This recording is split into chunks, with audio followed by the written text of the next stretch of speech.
Let's begin, I think, with the obvious, the U.S. election and Donald Trump. And I say that because I know you want people to know something about your relationship with Mr. Trump. What is it? Well, my relation with Mr. Donald Trump has been very old, since more than 25 years. We were partners in the Plaza Hotel when I bought it from him. Now, he's clearly out, but we began with Mr. Trump. And obviously, also, we did buy his boat in 1995. So we did have a lot of indirect contact. And lately, obviously, after he became president, I did congratulate him because we had a small spat before he was elected. But I think now it's over. And I did send him a message through his daughter, Ivana, through a common friend.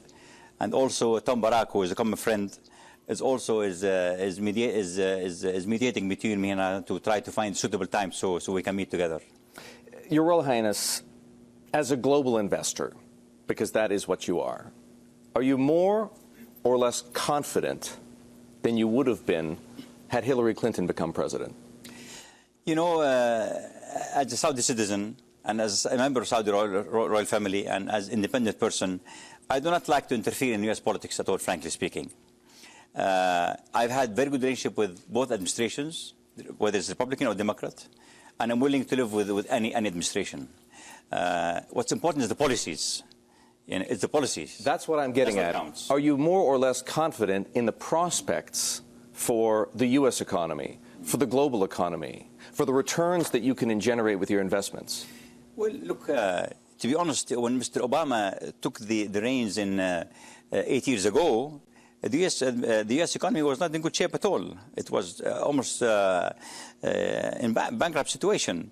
And the banking industry was in shambles. So I think Mr. Trump takes the administration right now with the United States being in good shape somehow. And so if we look at Hillary Clinton as the status quo, a continuation of what we had under Mr. Obama, whom I should point out you've met and who's in a photograph here with you right beside us, and Mr. Trump represents something new, something different.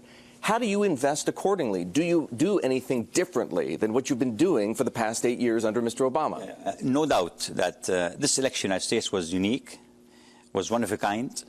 And Mr. Trump is very independent, although he's a Republican. But he's very much independent, and I don't believe he's an ideology, which I think is a positive for. You don't believe he's an ideologue? No, I don't believe he's an ideologue at all, because he's not the mainstream Republican. We've seen, for example, Mr. Boehner and Mr. Ryan, the ex-House Speaker and the existing House Speaker, contradicting him in many areas. But that's very healthy. I think the United States this time wanted a change. No matter who was running against Mr. Trump would have lost, because the United States wants only one thing: change. With all the things that Mr. Trump did in the election during the campaign, this was a recipe for any candidate to disintegrate and just collapse and disappear. But you've seen how the perseverance of Mr. Trump, one time after the other, because people want only one thing. They cared about nothing but one thing: change. And I think that Mr. Trump represents that. And the proof of the pudding is eating. So we still have to wait until he takes over in January and see the policies. Based on what you can see and know now, and the fact that you've known each other for more than 20 years, is that a recipe for growth? Is it a recipe for continued gains in financial assets? Look at what's happened to the stock market since he was elected. Yeah. For sure, if you look at the stock market as being an indicator, it's euphoric, almost euphoric about what's happening. Because in the last 6-7 days, you've seen how the market going up continuously. And it's been good for many of my stocks, like Citigroup, for example. Citigroup shot up more than 12-13% since he took over. But that's all short-term, I think once this settles, once President-elect becomes president and the policies become clearer, sometime between January and June, that's when we have to really begin judging really where we're heading in the United States economy.